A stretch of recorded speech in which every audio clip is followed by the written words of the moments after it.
Challenge of the GoBots. The GoBots. Collision Course Comet.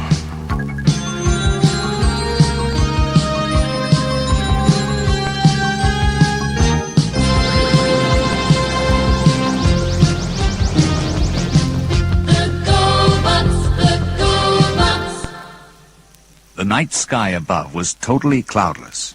It glittered and gleamed with the lights of millions of faraway stars. The scientists at the observatory just outside ASC base had hoped for a night like this. They had hours of hard but exciting work ahead of them. Comet Halley had returned. The entire team of astronomers and scientists stood grouped together outside. So it caused just a little surprise when a pair of glaring headlights was seen coming up the road that led to the observatory. Who could that be? Asked one of the men. I thought everyone was here already. His question was answered straight away. The lights, seeming to blaze even brighter, began to move slowly in the direction of the scientists. Then, accompanied by the deafening roar of a sports car engine running flat out, they launched themselves down the gravel approach road and leapt straight at the white-coated men. Scientists yelled and shouted. They threw themselves out of the way of the screaming sports car as its wheels sprayed dust and gravel in all directions. It was Crasher. Yeah! Yelled the driverless car and threw out its rear wheels in delight. Crashing and bashing, it really is smashing. Laughed Crasher as she turned to take another run at the unfortunate astronomers. But as she made ready to mow down as many as she could, she let out a mighty screech and drew up short, for, straddling the drive and blocking her way, was a huge yellow dump truck. Blast! Screamed Crasher. You're not going to ruin my fun. Oh, but I am, replied the mechanical voice of the truck, and immediately it began to bend its shape into that of the powerful GoBot dumper. The sports car veered away, throwing up a cloud of dust and gravel, and fled down the road. But as she did so, her curved sports car lines twisted into those of the GoBot they had disguised. The turbo units in her metal feet blasted into action, and Crasher shot into the air like a bullet. The GoBot dumper was ready for action, and as he saw the Renegade take off, he fired 2 quick power beams in her direction. The first one missed by a gnat's tail, but the second ground into Crasher's great arm, causing her to reel in anger and panic. Crasher decided that the odds were against her. As the GoBot dumper prepared to fire again, she slipped into full speed mode and disappeared into the glittering night sky. The GoBot dumper watched the Renegade go. Good riddance, it muttered as it settled down among the stunned astronomers. Matt, the daring pilot from the ASC, who had been inside the GoBot dumper during its little adventure, greeted the scientists. Good evening, gentlemen. He smiled. I trust no one was hurt, although you all look as shaken as a milkshake. I'm not surprised, returned the chief astronomer. What on earth provoked that attack? Who would want to harm us, for Pete's sake? Matt shook his head. You are very knowledgeable men. Perhaps someone thinks your knowledge is dangerous. The astronomer shrugged. It's odd, though. Tonight's a special night. You see, tonight we will observe Comet P. Halley, or Halley's Comet, as you like to call it, on the latest of its very infrequent visits close to Earth. We are hoping to increase our knowledge even further. Yes, I know a fair bit about the comet, said Matt. It returns to orbit the sun once every 76 years or so. That means the last time it was here, the GoBots weren't around. So life must have been much quieter. How things have changed. The GoBot dumper's voice sounded a little hurt. We're not all renegades, you know. Some of us make quite good dump trucks, he said. Matt and the scientists laughed their agreement. Meanwhile, Crasher had returned to Thruster, the Renegade spacecraft hideout. She was greeted by a very bad-tempered Psykill. Well? Barked the Renegade leader. What have you got to offer me? What tidbits of useful information do you have? have you been playing again, as I suspect? Crasher sneered. Humans, what do they know? Weak and stupid. My sensors have picked up nothing of importance. The scientists at the observatory are too busy studying a ridiculous comet to be doing anything important. Dr. Braxis, who had been standing quietly behind Psykill, stepped forward. What did you say? A comet? That's Halley's Comet. A missile from the outer reaches of the solar system. Not really of much importance to... Not important? Interrupted Psykill. Any missile is important if it can be used against Earth. Use it against Earth? Questioned Dr. Braxis in total disbelief. But how? It will destroy the planet. So? Hissed Psykill. Crusher, you remember the Mixophon gravity component? It's a very powerful tool, and I have a brilliant idea if we can get our hands on it. Psykill went to work quickly. The powerful frame of thruster almost shuddered as hyperdrive was engaged and proceeded to race halfway across the galaxy.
planet Mixophon loomed up on the video screen of Thruster's control room. We'll land in seconds. Beamed Psykill. And the component will be ours. The Mixophon Council will not disappoint us. Taunted Crasher. I'm sure they remember our last visit. And so you see, Said Psykill to the little band of Mixophon counselors some hours later. we are here to take your gravity component straight away. But sir, Objected the chief counselor. you know that we have just one component, and no one alive on Mixophon has the knowledge to create another. Those who did are long since dead. Enough! Screamed Crasher. We don't have time to discuss this. And with that, she aimed a power beam at the beautifully painted council chamber, bringing a wall crumbling and crashing to the ground in a swirl of plaster and dust. The councilors looked in horror at the remains of one of their most prized works of art. All right, Sighed the chief counselor. the component is yours. We have no army to defend ourselves. You saw to that the last time you came here. So, having loaded the component on board Thruster, the renegades returned to Earth's solar system, bent upon causing havoc with the help of Halley's Comet. Back at the observatory, Matt and his colleague AJ watched through the huge reflecting telescope and wondered just what sort of view they would get of the newly arrived comet. That comet's got a tail millions of kilometers long, Said Matt. And its head is made of ice dust and gas. Like somebody else I know. Oh, very funny. Grinned Matt as he peered through the eyepiece. Ah, there she is. And on the right coordinates. Matt and AJ continued to plot the path of the comet as the night wore on. Everything was normal until just after 1 a.m. For at that precise time, Halley's Comet began to shift in a most extraordinary way. It moved off the path it had traveled for thousands of years and began to travel in a new direction. Matt, that comet Comet has gone mad. AJ said in a worried voice. Not only that, Exclaimed Matt. but it's dangerous. If it continues on that orbit, my guess is that it'll collide with Earth. At ASC headquarters, all was in turmoil. How could the comet have changed direction? Nothing close to it could have created enough gravitational pull. Then, over the intercommunication system, a renegade voice broke out, and everyone's worst fears were realized. And so, Finished Psykill. if you do not surrender to us immediately, Halley's Comet will destroy you. Decide your fate. Oh, and the gravity component is not on board thruster. You'll never find it. AJ and Matt stared at each other. He's infiltrated the audio system, Said Matt. Keep him talking, AJ. I've got an idea. Matt slipped away from the ASC control center and lodged himself in his own computer room. Quickly, he calculated just how much the comet had moved off course, its speed and its distance from Earth. A brilliant piece of mathematical deduction. That's it. He said defiantly. I think I know where they've got the gravity component. Leaving AJ to argue with Psykill, Matt hurried off to the GoBot shuttle, the only guardian who could assist with his plans. The ASC cadet hoisted himself into the mighty GoBot's control cockpit, and in an instant they were hurtling into space. You're right, sir. The GoBot shuttle's voice came through the audio network. There it is. The gravity component. Yes, Whispered Matt. and with only Crasher on guard. She's no match for you in space. In answer, the GoBot shuttle winked, and swinging into his GoBot shape, he ripped past Crasher at an incredible speed. Bash you and dash you! Screamed the renegade as she fired bout after bout of power beams at her enemy,